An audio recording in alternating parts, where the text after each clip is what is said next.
J'ai été beaucoup marquée parce que je me suis dit, parfois on a des récriminations vis-à-vis de Dieu, on se dit, mais oui Seigneur, je ne comprends pas pourquoi, mais non. Il y a quelque chose dans ton attitude parfois qui peut tellement attrister le Saint-Esprit. Mais comme tu ne lui as pas demandé, il ne va pas te le dire.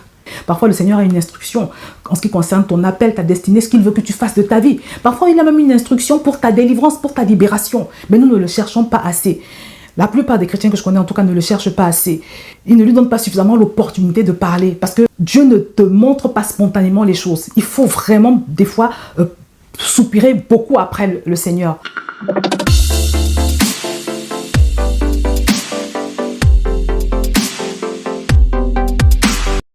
Bonjour à tous bien-aimés, bienvenue sur VTV et aujourd'hui je voudrais partager avec vous ce que j'ai vécu après avoir décidé de prendre la Sainte Seine pendant 2 mois. L'objectif de ma démarche n'était pas comme les autres fois de guérir d'un bobo ou ce genre de choses, mais j'avais vraiment fortement eu à cœur de demander au Seigneur de vraiment que le sang de Jésus agisse dans ma vie de manière à tuer en moi tout ce qui s'oppose à la nature de Christ.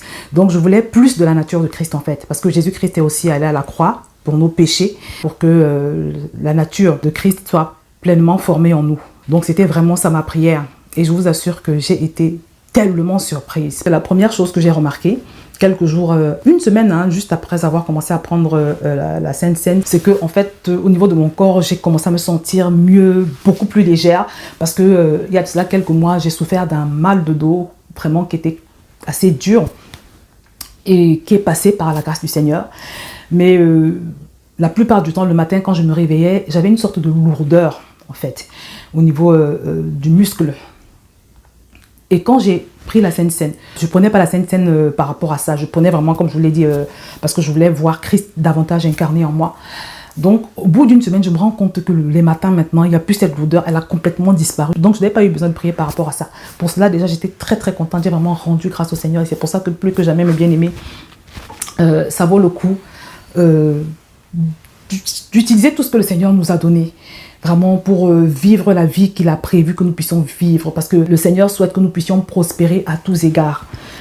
Prospérer sur le plan du cœur, c'est-à-dire avoir le cœur de Dieu, prospérer sur le plan de la santé également. Et c'est vrai que la plupart du temps, les gens prennent la Sainte Seine quand ils ont des ennuis de santé, mais il faut savoir que tu peux aussi prendre la Sainte Seine pour ton cœur, parce que Dieu veut que ton corps soit purifié, c'est vrai, parce que Jésus a payé le prix pour ça. Mais il veut également que nous soyons débarrassés de toute forme de péché, en sachant que le péché, c'est tout ce qui s'oppose à la nature de Christ, de tout ce qui s'oppose à ce que Dieu nous demande de faire. Vous voyez, donc tous les matins, c'est ma routine. Je prends du jus de raisin pur, bio, avec du pain Azim. Le pain Azim se vend dans ce type d'emballage, dans les supermarchés. Je ne vais pas revenir dessus, j'en ai déjà parlé. Donc tous les matins, c'est ma routine.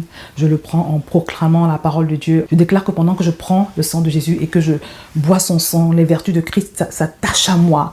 Voilà, je prie selon que l'Esprit me conduit. Mais ce qui est sûr, c'est que je le prends chaque matin, vraiment, ou bien n'importe quel moment de la journée, dans la pleine conscience qu'il ne s'agit plus, au moment où je le prends, d'un breuvage fait de main d'homme ou d'un aliment.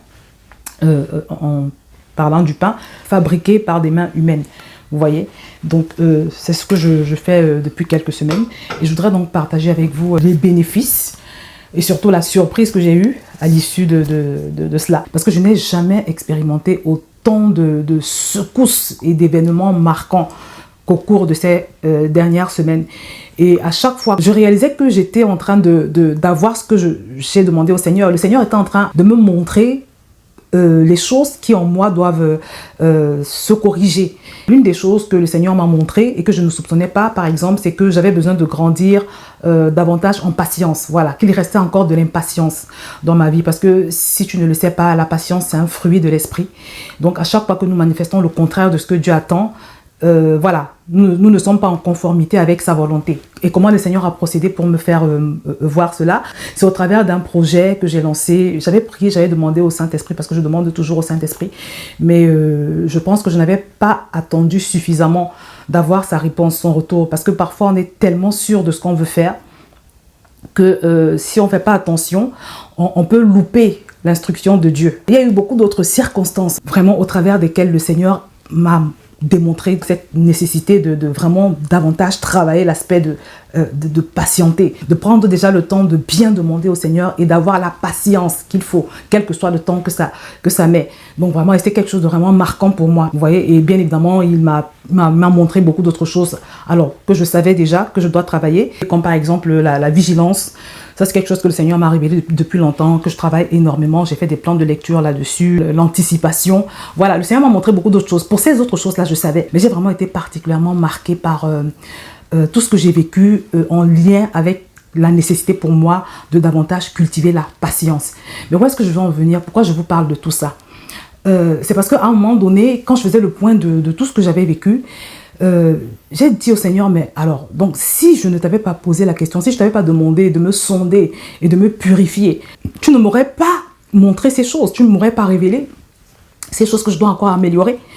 Et ça m'a vraiment touchée dans ce sens que, vous savez, la parole de Dieu nous dit de garder notre cœur plus que toute autre chose, parce que de lui viennent les sources de la vie. Et le cœur est très important aux yeux de Dieu. Le Seigneur nous dit dans sa parole qu'il ne regarde pas à l'apparence, mais il regarde au cœur. Et je me souviens également d'une citation du pasteur Marcelo Tounassi, qui est très forte, où il disait que Dieu n'exauce pas la prière, mais plutôt le cœur de celui qui prie. Et la raison pour laquelle je pense qu'il est important que je partage ces choses avec vous, c'est que je n'ai pas pu m'empêcher de penser que des fois, on est là, on avance dans la vie spirituelle. On se dit, oui, voilà, je n'ai pas de péché, je ne vais plus en boîte de nuit, je ne bois plus, voilà, je ne mens plus, donc voilà, c'est parfait. Alors que parfois, il y a une petite chose dans ton cœur, dans tes attitudes, qui ne plaît pas au Seigneur et qui peut être un obstacle. Quand je dis obstacle, c'est un obstacle véritable. Obstacle à ta communion avec le Saint-Esprit. Obstacle même en ce qui concerne l'exaucement de certaines prières. D'où l'importance, mes bien-aimés, de prendre le temps de se sonder. D'où l'importance d'effectuer la démarche que j'ai effectuée, de demander au Seigneur de te sonder et de te purifier. Parce que tu ne vois pas tout, nous ne voyons pas tout. Je vous assure, mes bien-aimés, plus que jamais, au courant de ces dernières semaines, je m'en suis rendu compte.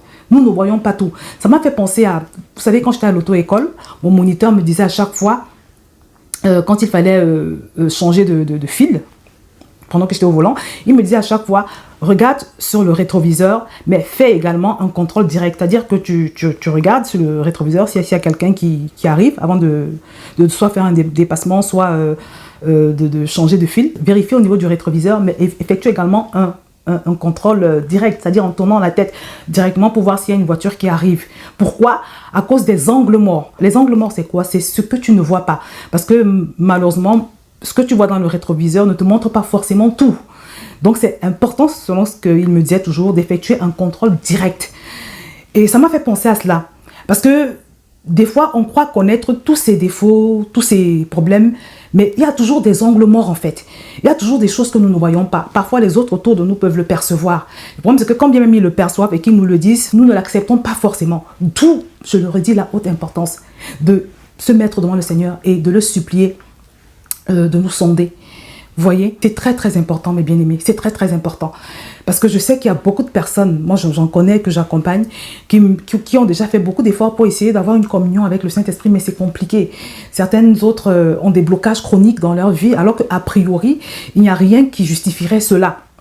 Vous voyez, après cette expérience que j'ai vécue, je n'ai pas pu m'empêcher de penser que ça vaut le coup de vérifier, mais vraiment devant Dieu, quoi. Tu n'es pas obligé de prendre la scène pendant voilà, tout ce temps comme moi je le fais là tous les matins, mais essaie d'avoir des temps comme ça où tu vas devant le Seigneur et tu le supplies de te sonder.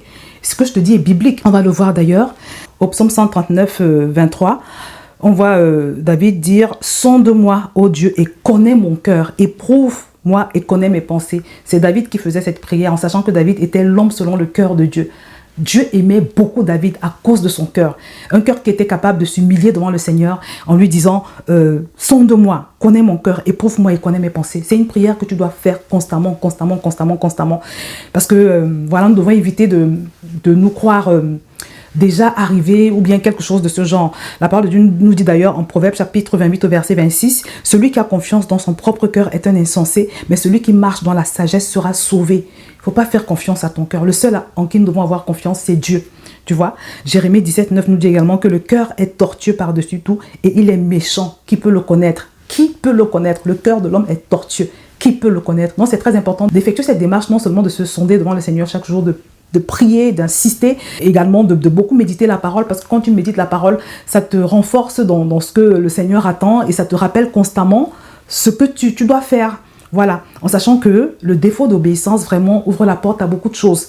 Ça ouvre la porte à des attaques de l'ennemi, c'est parfois ce qui est à l'origine de blocage de prière. En sachant que quand on parle de blocage de prière, la parole de Dieu nous décrit le diable comme un accusateur. Il passe son temps à nous accuser devant le trône. Donc, nous devons tenir compte de cela aussi. Et c'est pour ça que je pense que Hébreux 12, 15 nous dit, par exemple, « Veillez à ce que nul ne se prive de la grâce de Dieu et à ce qu'aucune racine d'amertume poussant des rejetons ne produise du trouble et que plusieurs n'en soient infectés. » Ce passage nous dit « Veillez à ce que nul ne se prive de la grâce de Dieu, à ce qu'aucune racine d'amertume ne produise du trouble. » C'est-à-dire, la phrase qui parle d'amertume est précédée d'un encouragement à ne pas se priver de la grâce de Dieu. Comme quoi il y aurait un rapport entre le fait d'entretenir de l'amertume, par exemple, dans son cœur et le fait d'être privé de la grâce de Dieu. Je ne sais pas si tu te rends compte, mais par exemple, le fait d'avoir de la rancœur, de la rancune, d'entretenir l'offense, c'est quelque chose de très grave parce que c'est ce qui est à l'origine de beaucoup de maladies, de beaucoup d'attaques. La parole de Dieu nous le dit clairement. De beaucoup de choses pas bien en fait, parce que tout ce qui est amertume c'est contraire à ce que le Saint-Esprit veut. Tout ce qui est contraire au Saint-Esprit, il faut faire attention. Le fruit de l'esprit, c'est la joie, la paix, l'amour, ce genre de choses, la douceur, la patience, la tempérance. Et à chaque fois que nous manifestons le contraire, nous attristons le Saint-Esprit. Et quand nous attristons le Saint-Esprit, cela peut bloquer nos prières.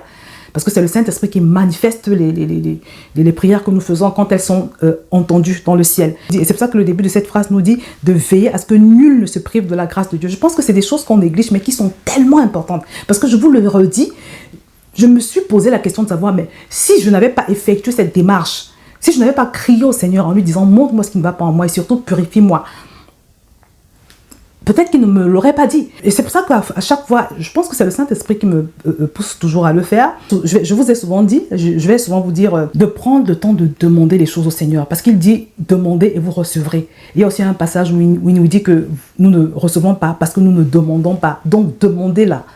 Assure-toi de demander constamment et de ne jamais t'arrêter de demander tant que tu n'as pas obtenu. Alors quand je parle de demander, il peut s'agir de ça, demander au Seigneur de te montrer si ton cœur est conforme à ce qu'il attend. Et demander aussi toutes les autres choses que tu veux voir manifester dans ta vie, tu vois. Donc, c'est très, très, très important d'effectuer cette démarche, de toujours demander au Seigneur. Faut pas croire que le Seigneur ne fait pas toujours spontanément les choses.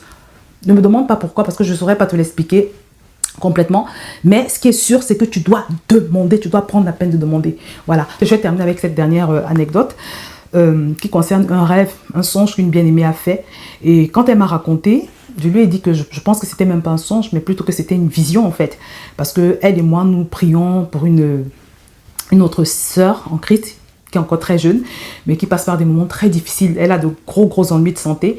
C'est vraiment un gros challenge pour elle et nous prions beaucoup pour elle en fait. Voilà, c'est vraiment un fardeau pour nous que le Seigneur la restaure et tout.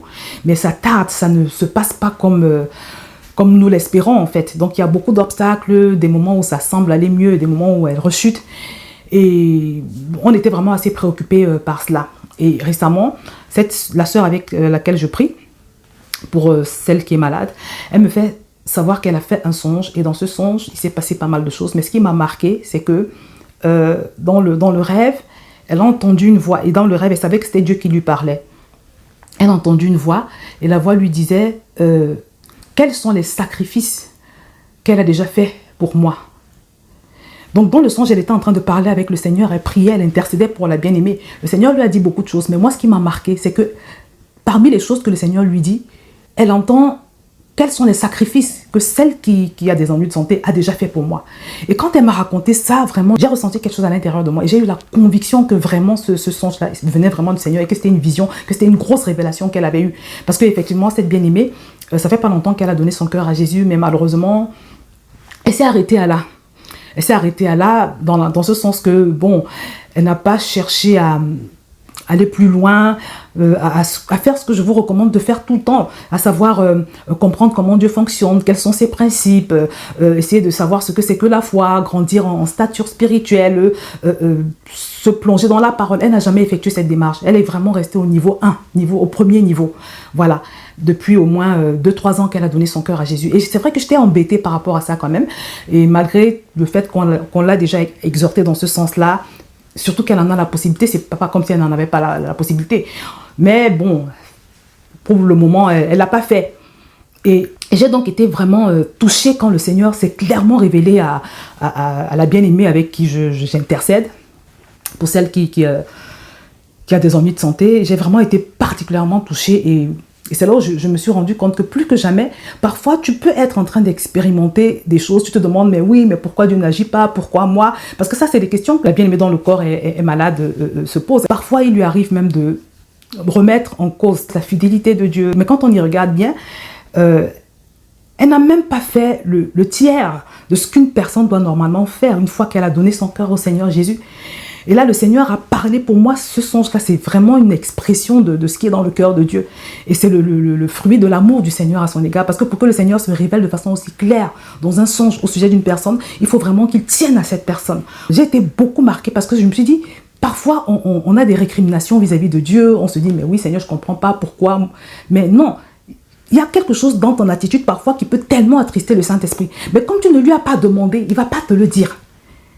Je ne sais pas si vous comprenez, mes bien-aimés. Tu ne lui as pas demandé, il ne va pas te le dire. Là, la bien-aimée, elle a eu la révélation. Pourquoi? Parce qu'elle porte ce fardeau-là. Elle crie au Seigneur pour son amie. Et moi également, je crie au Seigneur. J'ai beaucoup crié au Seigneur pour cette jeune sœur dont le corps est attaqué. Vous voyez? Donc, mes bien-aimés, le but de cette vidéo, c'est de vous faire comprendre que nous devons chercher Dieu. Quand je parle de chercher Dieu, c'est ça en fait. Toujours multiplier des temps dans sa présence pour qu'il nous sonde, pour qu'il nous dise ce qu'il aurait à nous dire. Quand je parle de nous dire ce qu'il aura à nous dire, ce n'est pas forcément dans le sens des reproches que Dieu nous ferait. Parfois, le Seigneur a une instruction en ce qui concerne ton appel, ta destinée, ce qu'il veut que tu fasses de ta vie. Parfois, il a même une instruction pour ta délivrance, pour ta libération. Mais nous ne le cherchons pas assez. La plupart des chrétiens que je connais, en tout cas, ne le cherchent pas assez. Voilà. Ils ne lui donnent pas suffisamment l'opportunité de parler. Parce que, comme je te l'ai dit, Dieu ne te montre pas spontanément les choses. Il faut vraiment, des fois, soupirer beaucoup après le Seigneur. Donc voilà. J'espère que vous avez compris le sens de cette vidéo. C'est quelque chose de subtil qui peut avoir l'air de ne pas représenter grand-chose, mais qui, en réalité, demande qu'on s'y attarde davantage, qu'on y prête attention. Donc, mes bien-aimés, c'est ce que je voulais partager avec vous. Prenons le temps de nous examiner devant le Seigneur. Au lieu de toujours avoir des sujets de prière qui n'en finissent pas, prenons le temps de nous demander si nous-mêmes, nous faisons notre part pour le Seigneur. Le pasteur Alexandre Amazou a dit un jour que nous, on veut seulement que Dieu nous exauce, on veut que Dieu nous exauce. Mais la vérité, c'est que Dieu également a des sujets de prière, en fait. Pour toi qui me regardes, Dieu a certainement des sujets de prière vis-à-vis de toi et il aimerait être exaucé.